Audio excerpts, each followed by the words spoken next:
Assalamualaikum warahmatullahi wabarakatuh. Salam sejahtera untuk kita semua. Perkenalkan, nama saya Madyani SEMN, NIDN 1114107002, NUPTK 63467486 49130083. Saat ini sebagai dosen tetap di Program Studi Manajemen Fakultas Ekonomi dan Bisnis Universitas Balikpapan dengan mata kuliah yang diampu perpajakan. Pada kesempatan ini saya akan menyampaikan pernyataan diri dosen dalam unjuk kerja Tridharma Perguruan Tinggi yang biasanya disingkat dengan PDD UKT-PT dalam bidang pengajaran. Tujuan dari paparan ini sebagai bagian terpenting di dalam saya mengikuti sertifikasi dosen gelombang pertama tahun 2026. Sebagai dosen, tentunya saya telah menerapkan Tridharma Perguruan Tinggi. Salah satu di antaranya adalah terkait bidang pengajaran. Sistem pengajaran yang saya aplikasikan yaitu dikenal dengan istilah DEI, yaitu Delivery, Interaction, and Assessment. Delivery adalah bagaimana cara saya menyampaikan materi kepada mahasiswa di dalam perkuliahan. Tentunya ada model dan metode yang saya terapkan, yang saya kondisikan sesuai dengan tema yang terdapat di dalam mata kuliah yang bersangkutan. Model kolaboratif dan kooperatif learning dengan metode diskusi dan ceramah interaktif serta metode-metode pendukung lainnya. Sebelum pembelajaran dilakukan, pertama-tama saya akan memberikan penyegaran atau yang biasanya dikenal dengan apersepsi sebagai bagian daripada pengantar kepada mahasiswa yang diharapkan setelah masuk pada materi nanti, mahasiswa telah punya gambaran awal yang menjadi dasar untuk memahami lebih lanjut materi yang saya berikan dengan buku referensi yang saya gunakan, yaitu perpajakan, teori dan aplikasi dalam bentuk cetak. Interaction. Di dalam pembelajaran tentu saya sering memberikan pertanyaan kepada mahasiswa serta memberikan kesempatan pula kepada mahasiswa menanggapi ataupun menanyakan terkait dengan materi yang belum dipahami. Saya berikan kesempatan juga kepada mahasiswa di dalam memberikan jawaban, yaitu jika pertanyaan-pertanyaan yang saya berikan maupun pertanyaan-pertanyaan yang bersumber dari rekan mahasiswa. Dengan interaksi semacam ini, maka mahasiswa lebih termotivasi, lebih aktif di dalam menggali, memahami terhadap setiap tema yang saya ajarkan. Selain daripada itu, mahasiswa juga memiliki keberanian percaya diri yang lebih tinggi, serta kualitas komunikasi yang lebih baik. Assessment. Di setiap perkuliahan, saya akan selalu memberikan tugas di akhir pertemuan, di mana tugas bersangkutan akan dikumpulkan minggu berikutnya. Dan sebagai bentuk apresiasi saya terhadap mahasiswa, saya akan memberikan penilaian yang objektif agar mahasiswa lebih termotivasi lagi dalam mempelajari tema bersangkutan berdasarkan penilaian-penilaian yang saya berikan tersebut. Paparan selanjutnya yaitu ada beberapa tahapan sesuai rencana pembelajaran semester atau RPS, yaitu capaian pembelajaran mata kuliah, deskripsi mata kuliah, topik dan materi pembelajaran, buku referensi, sistem pembelajaran, metode pembelajaran, sistem penilaian, dan video pembelajaran. Deskripsi mata kuliah. Mata kuliah ini adalah perpajakan dengan kode mata kuliah 10640132118, di mana mata kuliah ini ditempuh pada semester genap atau tepatnya di semester 2. Mata kuliah ini membahas tentang konsep dasar mengenai perpajakan, baik yang berkaitan dengan subjek dan objek pajak maupun pendaftaran, penghitungan, pembayaran dan penyetoran, pelaporan, pengawasan, pemeriksaan, penyelidikan, keberatan, banding, peninjauan kembali dan penagihan pajak, serta rekonsiliasi fiskal sesuai summary proses bisnis pajak dalam sistem perpajakan yang berlaku di Indonesia saat ini. Capaian pembelajaran mata kuliah itu diharapkan mahasiswa mampu secara mandiri menerapkan dan menyusun laporan kewajiban perpajakan baik untuk wajib orang pribadi maupun wajib pajak badan dengan cara melakukan pendaftaran, penghitungan, pembayaran dan penyetoran, pelaporan, pengawasan, pemeriksaan, penyidikan, keberatan, banding, dan peninjauan kembali, serta penagihan pajak dan melakukan rekonsiliasi fiskal sesuai perundang-undangan perpajakan yang berlaku di Indonesia. Adapun topik dan materi inti pembelajaran yang terdapat dalam mata kuliah perpajakan yaitu dasar-dasar perpajakan, ketentuan umum dan tata cara perpajakan atau KUP, pajak penghasilan umum yang meliputi pajak penghasilan bersifat final yaitu pasal 4 ayat 2 dan pasal 15, pajak penghasilan pasal 21, pasal 22, pasal 23, pasal 24, pasal 25 dan pasal 26. Pajak pertambahan nilai atau PPN dan pajak penjualan atas barang mewah atau PPNBM.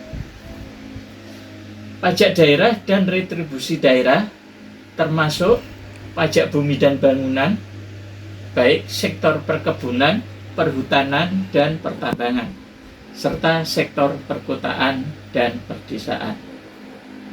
Biaya materai dan rangkuman materi perpajakan terkait update peraturan perpajakan atas Undang-Undang Nomor 7 Tahun 2021 tentang harmonisasi peraturan perpajakan.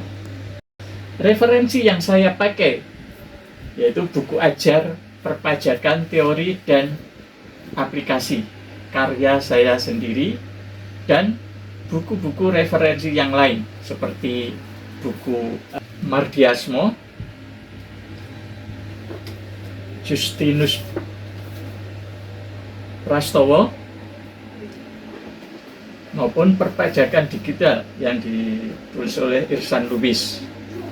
Nah, itu untuk referensi yang saya pakai. Tentunya juga Undang-Undang Nomor 7 Tahun 2001 tentang harmonisasi peraturan perpajakan.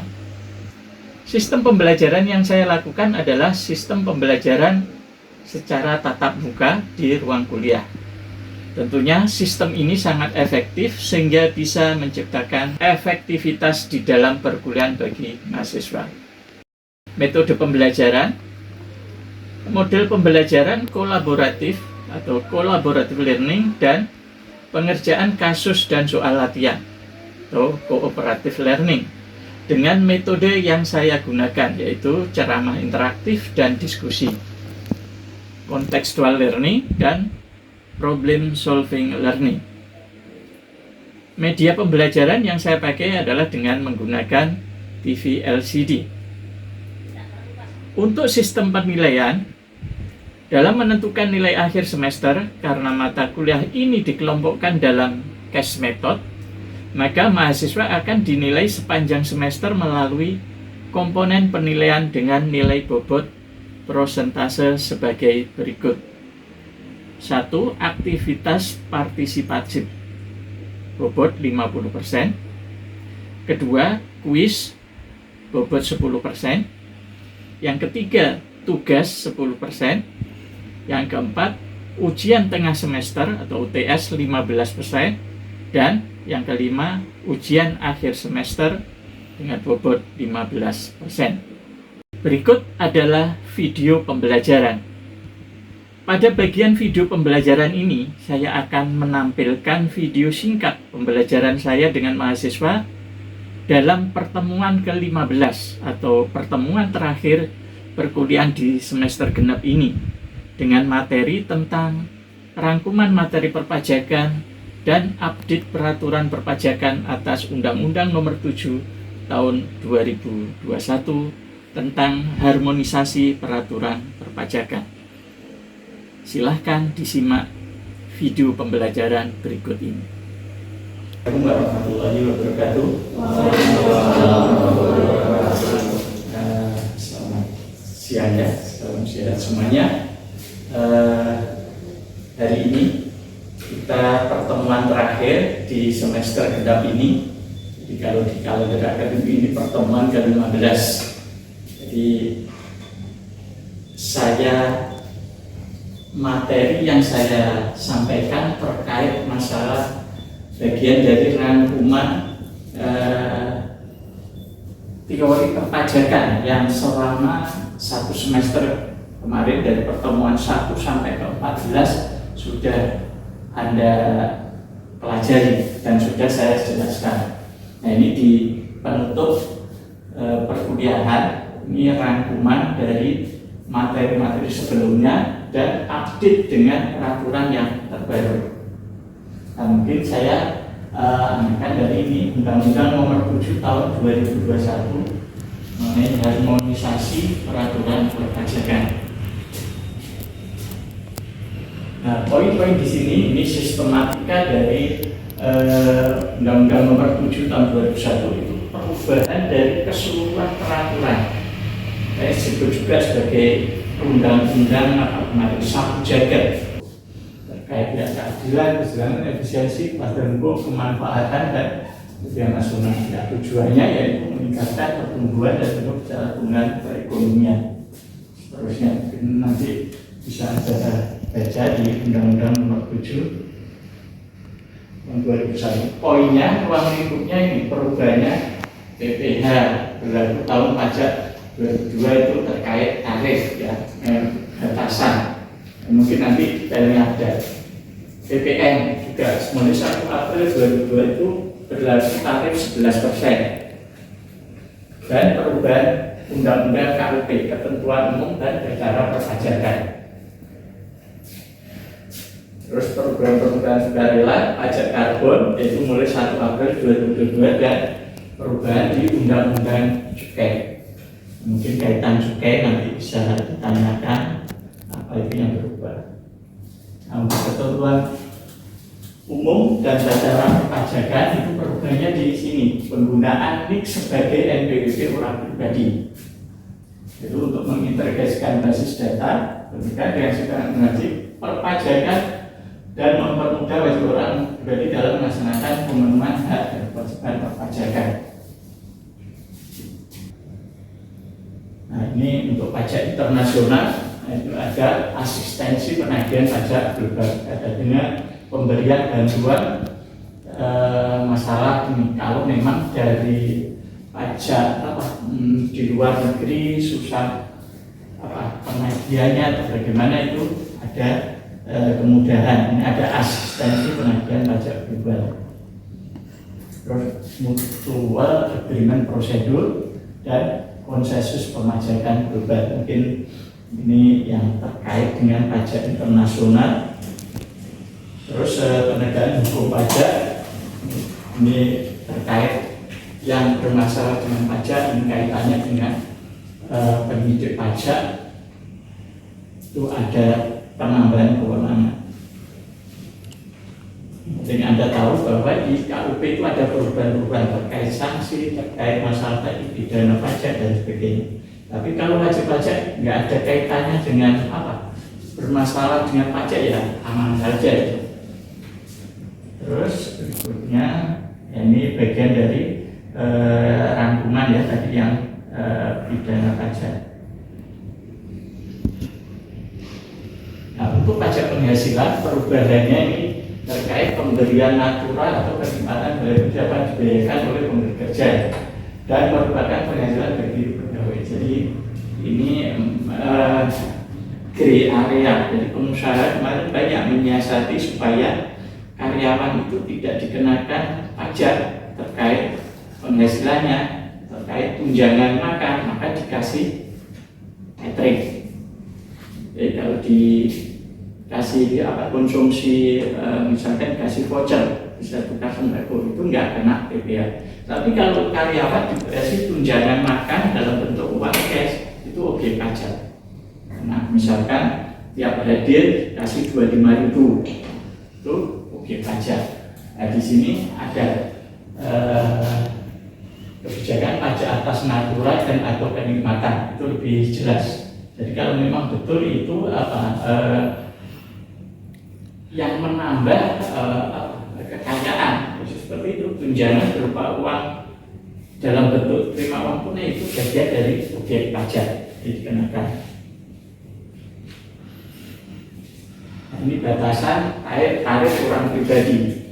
Kalau dulu undang-undang PPh yang lama 0 sampai 50 juta batasannya, sekarang 0 sampai 60 juta, 5%. Dulu di ini TRP 5 nggak ada, tapi sekarang ada. Di atas 5 miliar itu kena 35%. Poin terkait masalah tarif. Nah, ini ilustrasi perhitungannya mengenai contoh perhitungan. Kalau misalkan orang itu bergaji 5 juta dengan tadi aturan tarif yang baru, bagaimana pajaknya. Jadi kalau masih 5 juta sama undang-undang PPh 300.000, undang HPP 300.000. Tapi kalau posisi gaji 9 juta itu ada penurunan pajak yang dibayar 34 jadi 2,7, turun 700. Gitu juga kalau gajinya semakin tinggi, pajaknya semakin turun. Juta juga ada perubahannya. Dampaknya ya seperti tadi, yang gaji 10 juta jadi turun PPh-nya. Tapi kalau gajinya di bawah 5 juta tetap nggak kena pajak.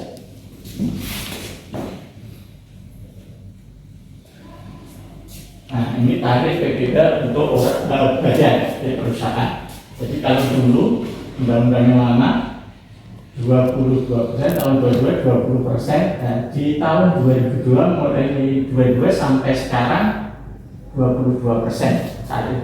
Misalkan Anda kerja di perusahaan labanya 1 miliar, ya 1 miliar itu kali 22% itu bayar pajak perusahaan. Nah, tahun 2020 itu sempat ini 20% ya, saat COVID ya. Tapi sekarang yang berlaku ini, terus itu di Indonesia itu termasuk masih pajaknya tertinggi di Asia Tenggara. Makanya banyak perusahaan yang pindah ke Vietnam, ke pindah investasi di sana karena sana lebih rendah. Bagaimana perusahaan itu pelaku UMKM. Nah, ini contohnya. Nah, sekarang ada batasan ini 500.000 itu tidak kena pajak. Nah, contohnya ini kalau perusahaan itu dalam 1 tahun 1,2 miliar, berarti dia posisi di sini baru kena pajak di bulan Juni. Sebelum PPh RUU dulu begitu kena 0,5% itu bayar pajaknya ini 6 juta. Tapi begitu RUU yang undang HPP itu jadi 3,5. Karena ini ada batasan pengurangan 500 juta tidak dikenakan.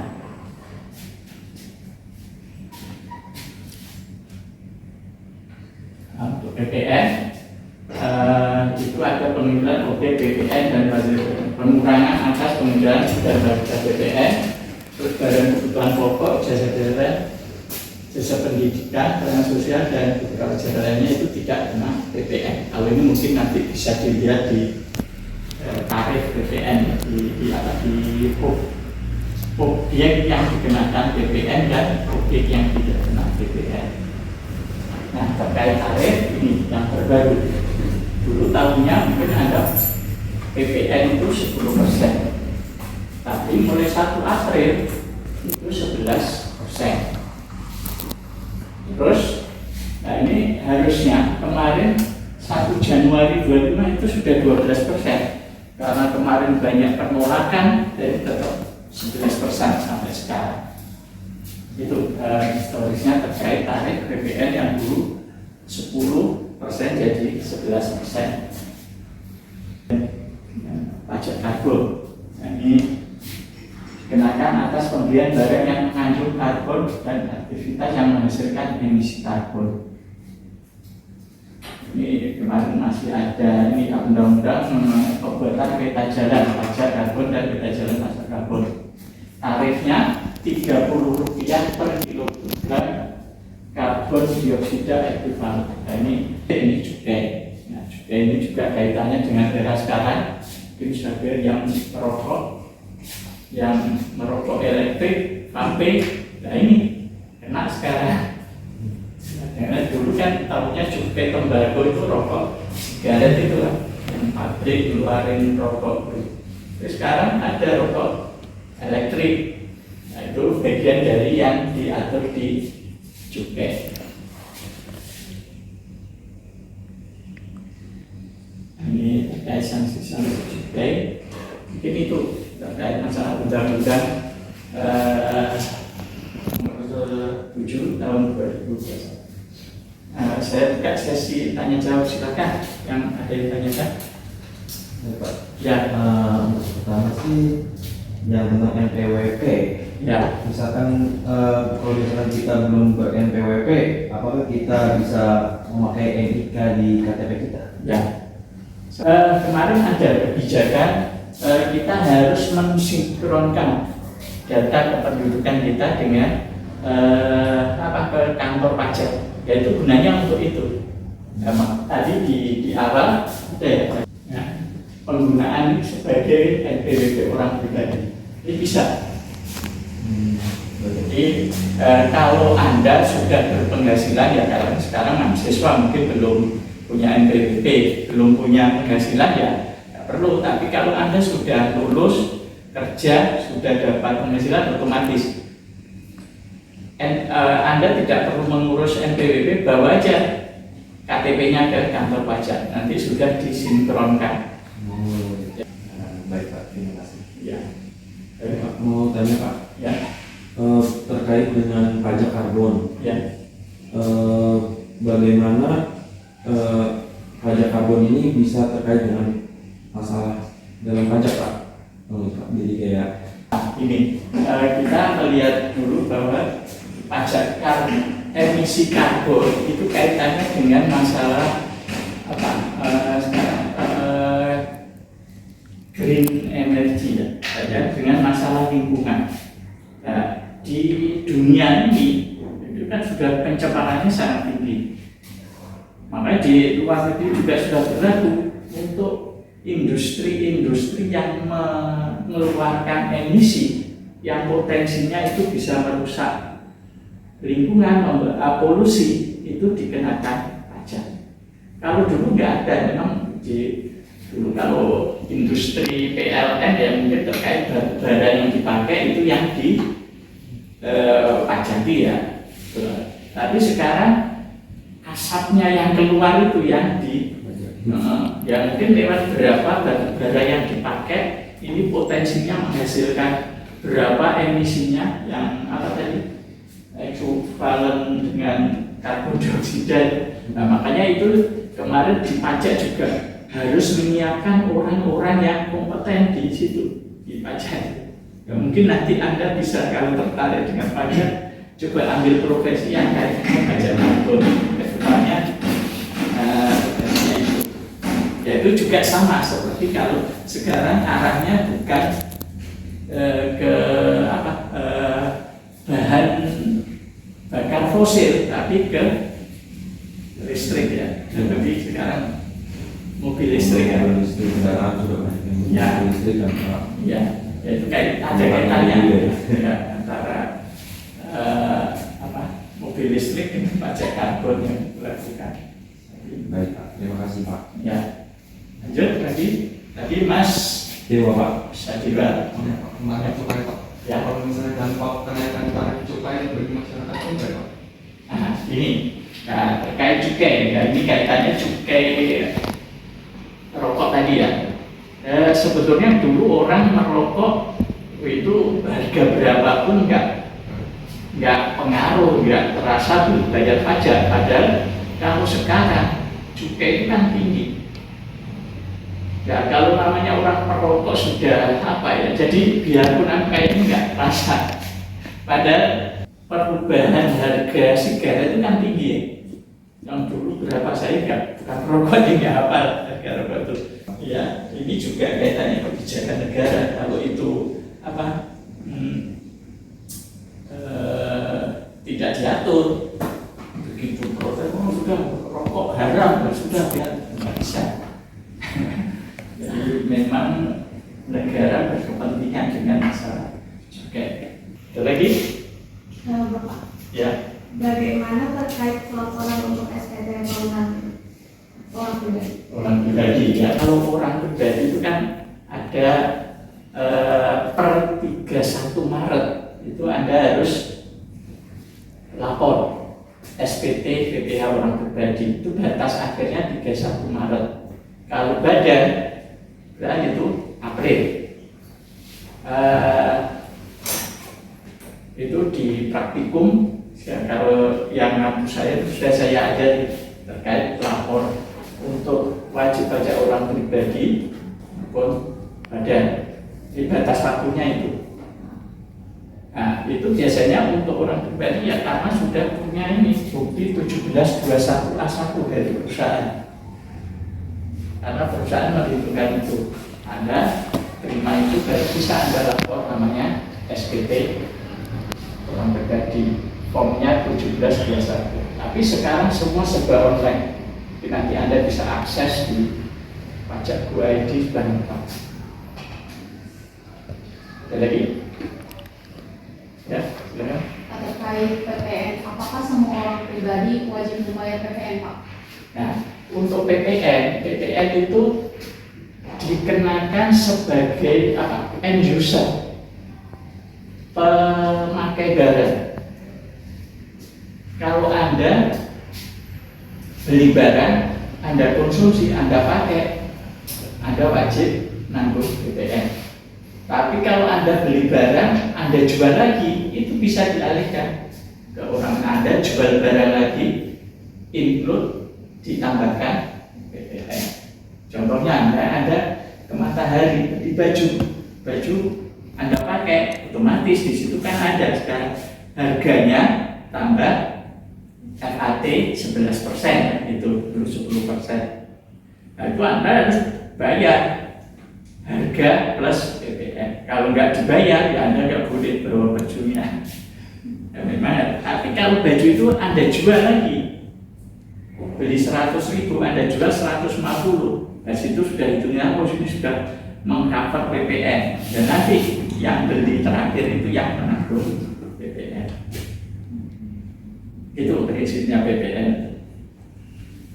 Pajak pertambahan nilai. Selain itu ada namanya PPNBM, pajak penjualan atas barang mewah. Ya, yang masuk barang mewah itu apa saja? Ya itu ada di perpajakan tulisnya. Oke, cukup ya. Iya, baik Pak. Tadi ya perkuliahan kita yang di pertemuan terakhir ini, mudah-mudahan apa yang saya sampaikan dalam masa 1 semester ini bisa menambah wawasan Anda terkait masalah perpajakan dan bisa menjadi bekal nanti Anda kalau sudah masuk ke dunia kerja.